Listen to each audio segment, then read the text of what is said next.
Welcome back to Studio B, here for episode 3 of the Winter Rose series. As you had seen in the intro, apart from the technical difficulties, we finished the forming of the dozen or so petals that are going to make up the center of the rose, and as promised in the next video, we're going to be using a propane torch for a heat source, and using that to take something that looks like this into this, and eventually ending up with something that has a bit more life and is going to add that extra bit of touch to this rose. So, to achieve that, I've got this, which is just a 2x4, economy grade. I've had this thing for about 15 years. I've used it for multiple projects. I'm going to be using my small ball peen hammer. This has one peen side. It's not overly polished, but it'll get the job done.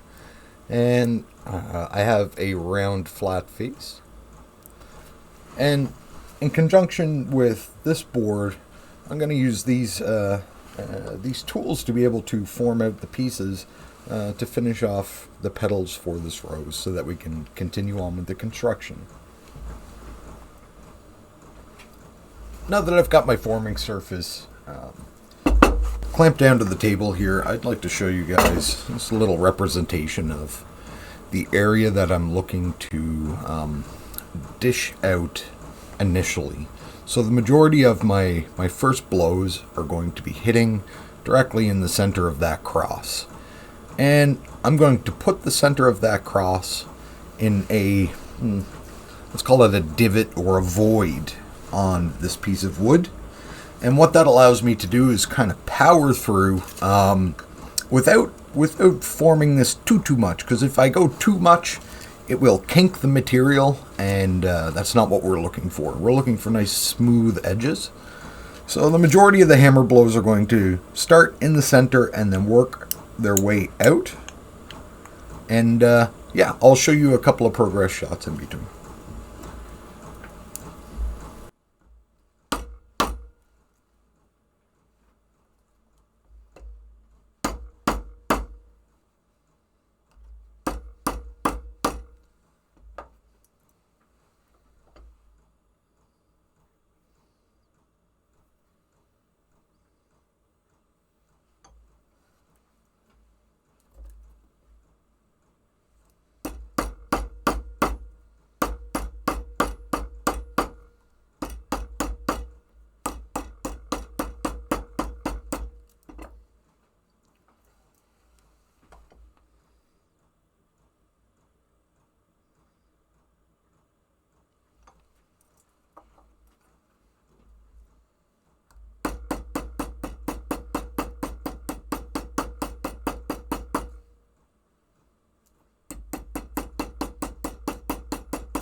So as you can see here, what we've achieved is a dish in this direction and a dish in this direction. The only place that I didn't do a lot of forming was on the bottom side of this cross. And the reason for that is this is where it's going to be connecting into the majority of the rest of the petals.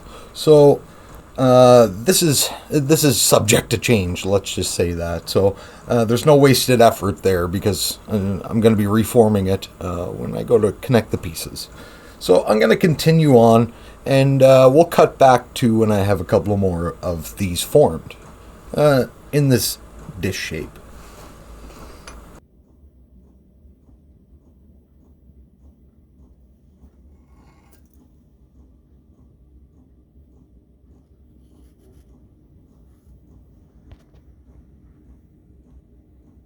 So with that forming completed, we now have the next 6 petals for our rose. I'm going to show you guys a bit of a close-up here. As you can see, the petals don't fit too well with the existing petals that we have formed. But this is only the first step. I'm going to show here. I transferred the mark from the inside to the outside. And I guess I should mention there is an inside and an outside. So I made the decision to put the textured matte finish to the inside and the high polish to the outside. Anyhow, so hopefully that shows you a good representation of how these things are dished out. But again, they don't fit very well with the existing petals, but that's okay because we have another forming process that we have to do.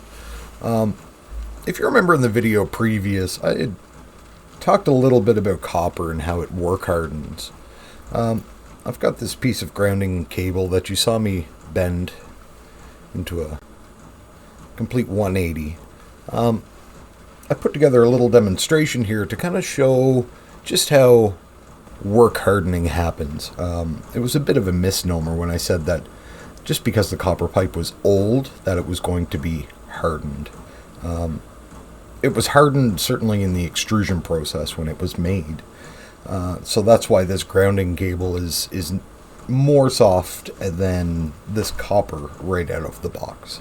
But in the demonstration, I basically took a piece of this, and I'll show a clip where I marked out a 1-inch section, and I hit it with a hammer all the way around, and it did an artificial work hardening on this. And then I did a little bend test. So I stuck it in the vise and bent it, and within one bend and a half, this thing was broken off.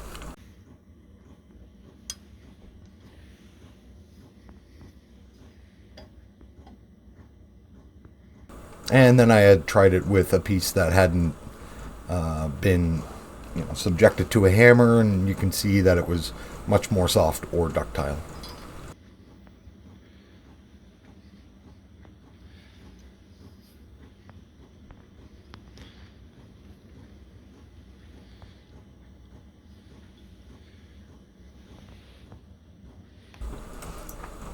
So after all of that forming, our petals are now quite hard and fairly resistant to more forming.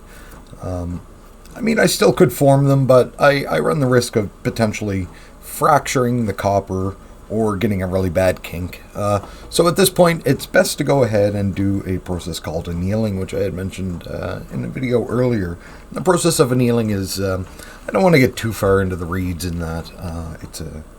It's quite a deep topic in regards to metallurgy.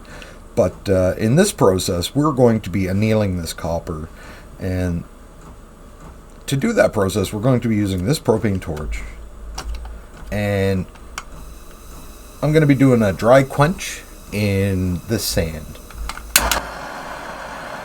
A dry quench is essentially this, just it's not a wet quench, so I'm not doing it in water. I'm just quenching it, so I'm sucking the heat out of it with the sand instead of a liquid. So here we go. I'm going to do the annealing process on this first petal.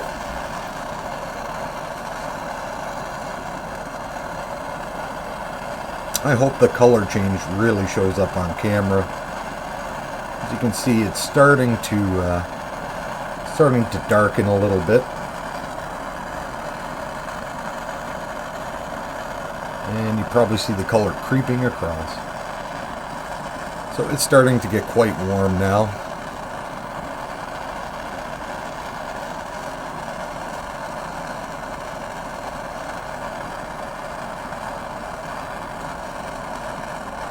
My point when I'm annealing copper is, again, I don't know how well this is going to show up on video,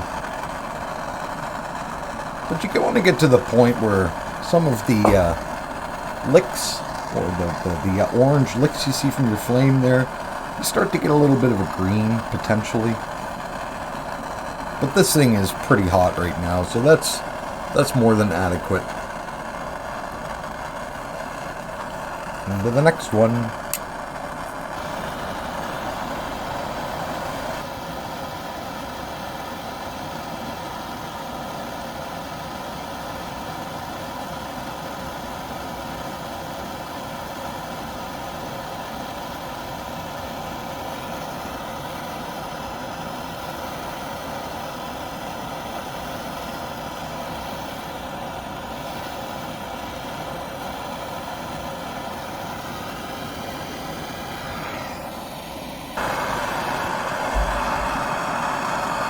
There are last pieces over there cooling in the sand. Just going to finish annealing this last one here.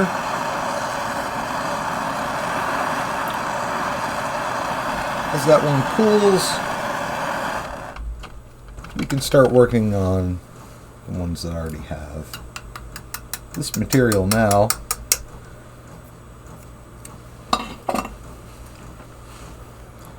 almost looks purple.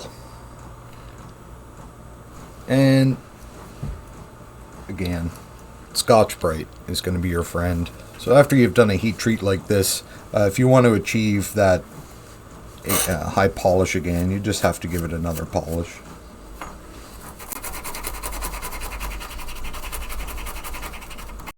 With that finished restored, we now have a piece of copper that's fully dished out in both directions actually, and we have it roughly fitting with the bundle that we've established for our rows here. But the radius is not great on that. Now, before the annealing, these things were incredibly difficult to bend. But post-annealing, I can actually bend it with my fingers.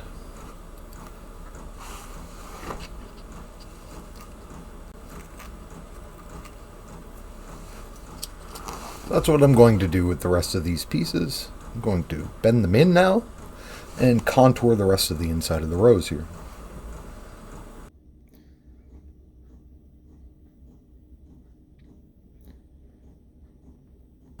I'm really pleased with how that turned out. It turned out super tight, and the gaps in between the petals aren't too bad at all. So that is acceptable as it sits right now. Just as a reminder, this entire bundle is still loose. That is going to be getting soldered probably in the next video, because this is turning into more than what I had expected.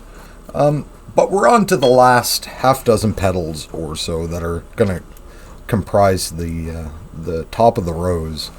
And if you remember, this is what I had decided for what was going to be represented to the world for the outside petals. So the forming process that I've decided on for these is this.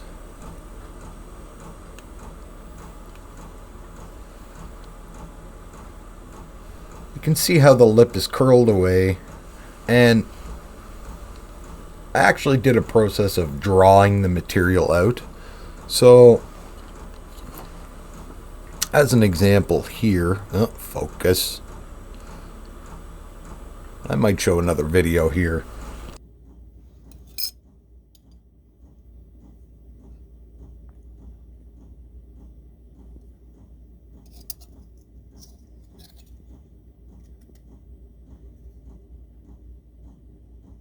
You can see that the material thickness is quite different between the slug that I have knocked out for the outside petals and this finished one here that I have in my hand. And that's because I used the ball peen hammer, not against the wood, but I use it against the anvil. And I hold it on the edge like so, and